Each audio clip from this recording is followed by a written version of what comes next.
qu'on dit que tu es belle, ça veut dire que moi je suis moche? Comment tu oses vouloir devenir la plus belle du village? Fola se cacha près de la fenêtre de Louise et la vit appliquer la crème. Lorsque Louise partit, Fola se glissa dans sa chambre et la vola. Sans réfléchir, elle s'en mit sur le visage. Soudain, son visage se mit à brûler.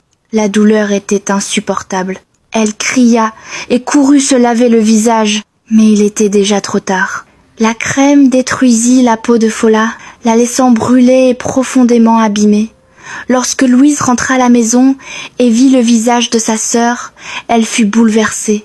Fola tomba à genoux, implorant le pardon. À travers ses larmes, elle avoua enfin la vérité qu'elle avait cachée pendant des années.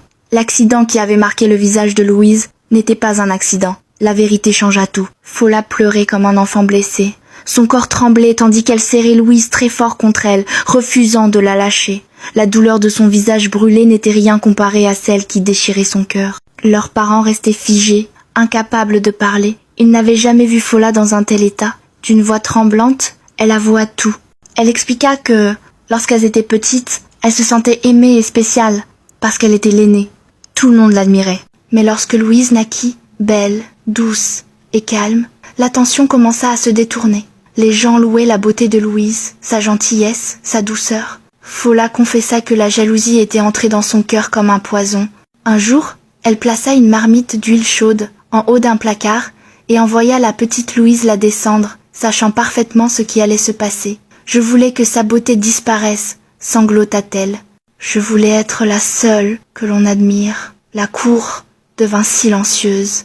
Les jambes de Louise faiblirent. La vérité s'abattit sur elle comme une pierre lourde. Toutes ces années de douleur, de honte et de rejet avaient enfin un visage. Des larmes coulèrent sur ses joues, mais elle ne cria pas, elle ne frappa pas Fola. Au lieu de cela, elle aida doucement sa sœur à se relever. « Je t'ai déjà pardonné », dit Louise d'une voix calme. « Je t'ai pardonné sans même connaître la vérité. Je ne veux pas porter la haine dans mon cœur. » Leurs parents éclatèrent en sanglots. Le regret remplissait leurs yeux lorsqu'ils réalisèrent que leur favoritisme avait nourri ce monstre qu'était devenu la jalousie. Ils demandèrent pardon à Louise pour les années de négligence et de silence.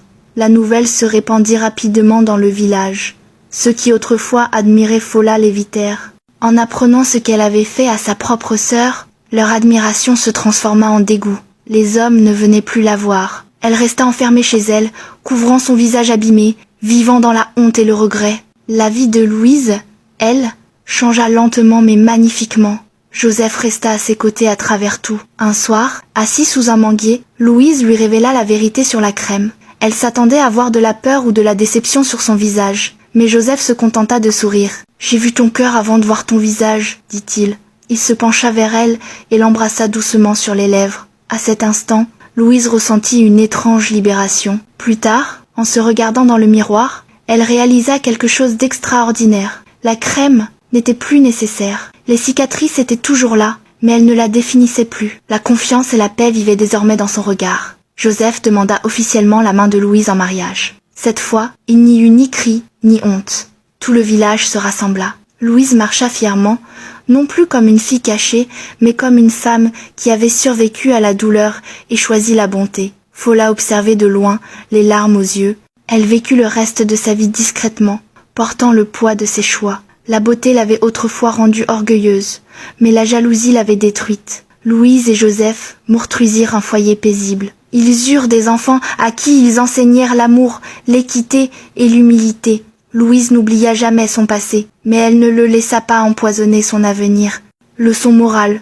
Les parents doivent aimer leurs enfants de manière égale. Le favoritisme engendre la haine et la destruction. La beauté s'efface, mais un cœur pur apporte un honneur durable. La bonté envers les inconnus peut ouvrir des portes que le destin avait verrouillées, et la jalousie, lorsqu'elle n'est pas maîtrisée, peut tout détruire, y compris celui ou celle qui la porte. Merci infiniment d'avoir regardé cette histoire. Si ce récit vous a touché, likez la vidéo, partagez les 3 parties avec vos amis et votre famille, et laissez-nous un commentaire pour nous dire quelles leçons vous en avez tirées. N'oubliez pas de vous abonner à la chaîne pour ne pas manquer nos prochaines histoires puissantes.